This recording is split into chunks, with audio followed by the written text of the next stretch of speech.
какие правила безопасности при покупках в интернете вы знаете и пользуетесь? Карту привязывать отдельную.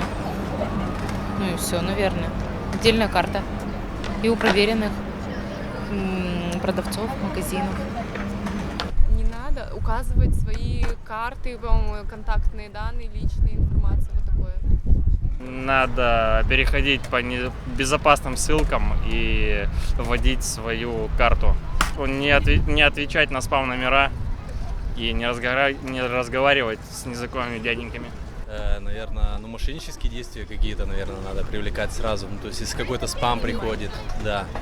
То есть, это основное, я считаю, что потому что сейчас очень много страниц всяких левых, да, на которые, то есть, очень много приходит каких-то непонятных сообщений, да, и большинство людей, они ведутся на это, особенно если там брать людей, которые там за 35, да, то есть 40 лет, то есть как бы наши же такие родители, да, которые на все вечно как бы ведутся, грубо говоря, да, то есть и всему верят, то есть и потом они, соответственно, какие-то, то есть переводят деньги, опять же, да, то есть вот такие вот ситуации. Вот это единственное, что надо просто обращать внимание и, возможно, там у детей своих спрашивать, которые более в этом, то есть разбираются.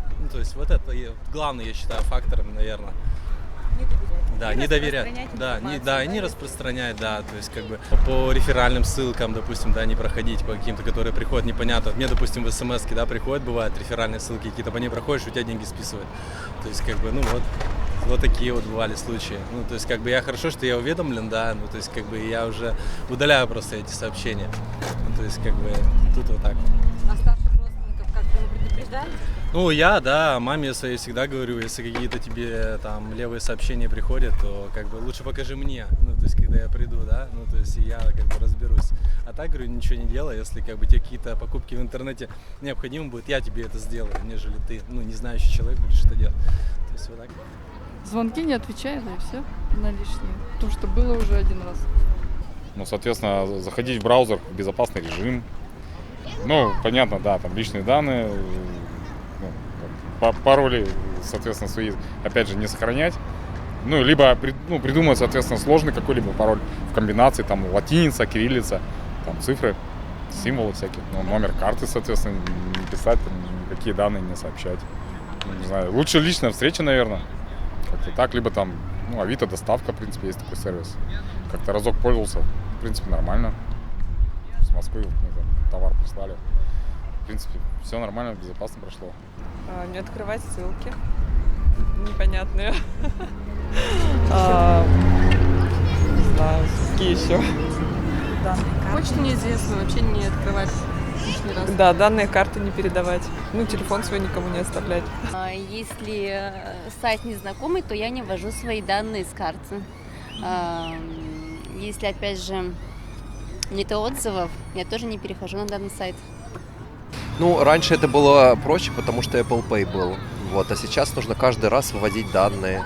Я каждый раз ввожу данные, наверное, это как-то помогает безопасности. Но с учетом того, что сейчас постоянно происходят утечки, многие функции не работают, поэтому я считаю, что, в принципе, безопасность в интернете и сам интернет сейчас под большим вопросом.